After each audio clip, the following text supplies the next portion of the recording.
አመት ልክ አይደለም ጀማው አመቱማ ልክ አይደለም ፓራጓይ እንዴ ጀርመንን አሸነፈቻት ማንዬ በፔናልቲ አረ ኃጢአት ነው የስምንት ጊዜ የዓለም ዋንጫ ፍጻሜ ተፋላሚ የሆነችው ጀርመን 4 ጊዜ ሻምፒዮን የሆነችው በዚህ መድረክ ላይ ጀርመን እንግዲህ ገና በውድድሩ መጀመሪያ የጥሎ ማለፍ 32 ቡድኖች ጨዋታ ላይ ተሸንፋ ከዚህ ውድድር ውጭ ሆነች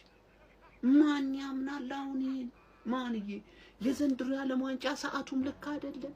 ውድድሩም ልክ አይደለም ጀማው ብቻ ልክ ያልሆነ ነገር እንዳለን እየተሰማኝ ነው እናንተስ ሐሳባችሁ ነገር ግን የሆነ ልክ ያልሆነ ነገር አለ አው ለሊት እያየን እኛም እየቃዠን ነው ጀማ ግልጹ ነው መነጋገር ያለብን ማን ወይኔ ጀርመን ለዋንጫ ስንጠብቃት ጉድ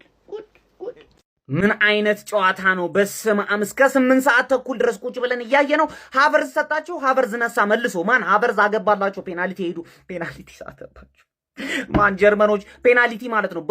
በሁለት ፔናልቲ ሁለት ፔናልቲ ስቶ እየተመሩ ነበር ማን ከዛ እንዴት ካምባክ እንዳደረጉ አይተውቅም ያኛው ልጅ ከጎሉ ውጪ መጥቶ ማኑኤል ኖየር ጀነራል ነው እናቴ ትሙት መለሰው ቀጥ ብሎ ነው ሄደው ገብቷል አይደል መጣና ጆናታን አንተ የተባለ ደደብ ሰውዬ በረኛ ኖየር ነው ለምን እንደምደነግጠው ማን እንዴ ፓራጓይ እኮ ናቸው ለምን እንደምደነግጠው እነዚህ ሰዎች ኳስ ምናምን አይደለም እዛ ሃይድሮ ኤሌክትሪክ ፓወር ነው ያላቸው ምንም እኮ የሚያውቁት ነገር የለም እኮ ኳስ ምናምን ገብቷል ሁለት ተጫዋች ይዘው እንደዚህ ያስነብሯል ከጎሉ ውጪ ጠለዟ ታዲያ ደንግጦ ማን ገስዋት ማኑኤል ኖየር እንደገና መጣ ቆም አይደለም እንዴ ሊመልሰው ነው አይመልሰውም አሉ ሁለቴ እንዴት ይመልሰላችሁ ማን ሌጀንድ አንዴ ነው ሁለቴ እንዴት ሴቭ ሊያደርግ ይችላል ማን ነው እሱ ባትማን ነው ዴ እንዴት እንደዚህ ደደብ ልትሆኑ ይችላላችሁ ሙሲያላ ቨርዝ ሃቨርዝ ምና እንዳለ ያለበት ቲም እንዴት በፓራጓይ ይወድቃል ማን ክሬዲት መስጠት አለብን ለፓራጓይ በስማ እንኳን አልተኛው በስማ የተኛ መለጠ ካልተኛ ይሄን ቪዲዮ 10 ጊዜ ኮፒ ሊንከር ጀርመን እንደዚህ ጠብቀንሽ በስመ አብ አንድ ቻንስ መፍጠር እንዴት ያቅቷል አንድ ቲም አንድ አግብታ ፓራጓይ ግን ይከላከሉታል አይገልጾም ፔናልቲው ደግሞ በቃ ለትንሽ እኮ ኒውየር እኮ መልሷቸው ነበር ግን ምን ያረጋል በቃ የጀርመን ተጫዋቾች አርሰናልን ተጫዋች ይዟል አሁን የለብሽሽቅ ምናምን አይደል አርሰናል ተጫዋች ኮንክ ትልቅ ጨዋታ ላይ ፔናልቲ ማስመታት የለ ሻውሻዋ ናቸው የአርሰናልን እንኳን የቀመሰ በቃ ይሰታል ከሃቨርት ሳታ ጨዋታ ላይ አግብቶ ከዛስ ገብርኤል ጆናታን እሱም ሰቀለው በቃ ራሱ ቁርጥ ራሷን በቃ ቀኝ እግሩ ገብርኤል እንዴት ኳስ ተጫዋች አይመስልም አመታቱና እኔ ለጀርመን ቋጥሬ ነበር ባይመቹኝም ሰሚ ፋይናል ጀርመን ከፈረንሳይ ነበር ማየት የፈለኩት ምንም ማድረግ አይቻልም ፓራጓይ በጣም በቃ ታሪክ ነው የሰራችው በረኛው ሜትር ከ98 ነው አሉ በቃ እንዲህ ሲቆም ራሱ ጎል ላይ እንዴት እንደሚያስፈራና ጨዋታው ዝግም ያለ ነበረ ፔናልቲው ግን የሚገርም ድራማ ነው ከኋላ ተነስተው ሁለት ፔናልቲ ስተው ነበረ ፓራጓይ ድጋሚ መልሰውታል ብቻ እየደመቀ ነው ዓለም ዋንጫ በጣም እያበደለት ነው ኮፒ ሊንክ ሪፖስት ሼር ሐሳባችሁን ኮሜንት ላይ ይመቻችሁ ጋይስ ማን ነው ኤዜና ጋብሪኤልን እዚህ ፔናልቲ ሹታውት ላይ ይዞ ይገባው አረ በሰማ ፓራጓይ ጀርመንን ጥላ አልፋለች ልክ እንደ ኤዜና እንደ ጋብሪኤል አይነት ፔናልቲ ነው የተሳተው ከጆናታን ታና አንዱ የፓራጓይ ነው ብቻ ምን አይነት ፔናልቲ ሹታውት ነው መሳት የበዛበት ማለት ነው አረ በስማም ጀርመኒ ሲጀመር እናንተ ፍራንስ በሉ ይሄው ፓራጓይ ጀርመንን ጣለው አይደለ ፍራንስ ደግሞ ስዊድንን ነው የሚጫወተው ለምንድን ነው የማይወድቀው ለፖርቹጋል የምታስቡ ሰዎች ማለት ያው የምናስብ ሰዎች አቨርስ ቡድኑን ተሸክሞ ምናም ተብሎ ተመስግኖ ሳይጨርስ መጀመሪያ ፔናልቲ የሳተው ለጀርመን እሱ ነው ፓራጓዮች ማለት ነው ቢወድቁ በጣም እንደነሱ በቃ የሚያለቅስ አይኖርም ለአመት ነበር ሁለቴ አግብተው መጨረስ የሚችሉትን ጌም ማለት ነው ሁለቱንም ሳቱት ከዛ ጆናታን ጋብሪኤል ወደ ላይ ሰቀለው ዛሬም ማለት ነው የዲፌንደር እግር እኮ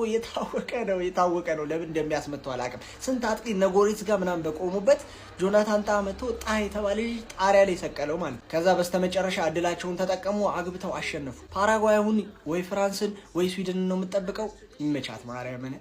ጀርመን ከዓለም ዋንጫው ተሰናብታለች የሚገርም ወርልድ ካፕ ነው በፔናልቲ እንግዲህ በረኛው አድኗቸው ሞየር አድኗቸው ነገር ግን ካዳናቸው በኋላ ቀጣዩን ፔናልቲ የመተው ማቢዮን ጥሩ ነው ተከላካይ ነው ያስመቱ የማይሆን ነው ሴንተር ባክ ሌላ የሚመቱ ተጫዋቾች ያው ተከላካይ ያስመቱ ሰቀለ ወደ ላይ ጀርመኖች ከዓለም ዋንጫው ውጪ ሆነዋል ፓራጓይ በሚያስገርም ሁኔታ ወደ 16 አልፈዋል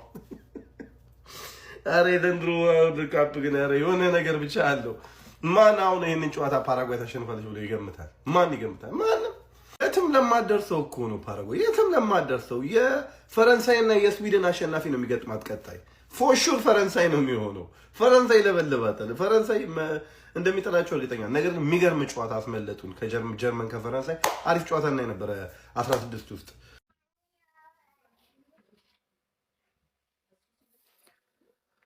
የት ይደርሳል ያሉት ዛፍ በቀሉ አጨደችው የሚባለው እንደዚህ አይነቱ ነው። 5-4 ጎል እንዴ ቀለል አድርጎ ጀርመን ያሰጠዋል ተብሎ አሰጡት። አውጥተው ያራዳ ልጅ ከፋፍለው ነጣጥለው በዚህ መቻል በዚህ ብሎ በመሳት ሪከርድ ሰብሯል ጀርመን። ፒኬውን ይስቱታል፣ በረኛው ይስቱታል ነው የምልህ እንዴ። በቃ እንደ ቀልድ ሄደች ሲባል ተው እንጂ እንዴ በቃን ብለው መመለስ ጀመሩ። አመናችሁ ነው? እንዴት ነው ነገሩ? ያመኑ ይመስላሉ እንዴ። ኔዘርላንድም እዚህም ጀርመንም አይ በቃ ይበቃናል እዚህ ያህል ድረስ ኬርነኛ መች ምንድን ምናምን ብለው ጥፍ። ጀርመንማ ረጅም ጊዜ ሆኗታል ከ16 ከተሻገረች ያራዳለች እንዴ። በቃ ሲታዩ እኮ አውሬ ኧረ እነዚህ ገቡ በቃ ተጨነቁ ሲባል አስጨንቋቸው ወጡ። የአራዳ ልጅ አልተገመተ ቡድን እየበዛ ነው። የማይገመት ቡድን በጣም እየበዛ ነው። እስቲ ዱብ ዱብ አድርጉት። ሀሳብ አስተያየቱን በደንብ ኮፕ ሊንክ እንዳይረሳ ዱብ ዱብ አድርጉት።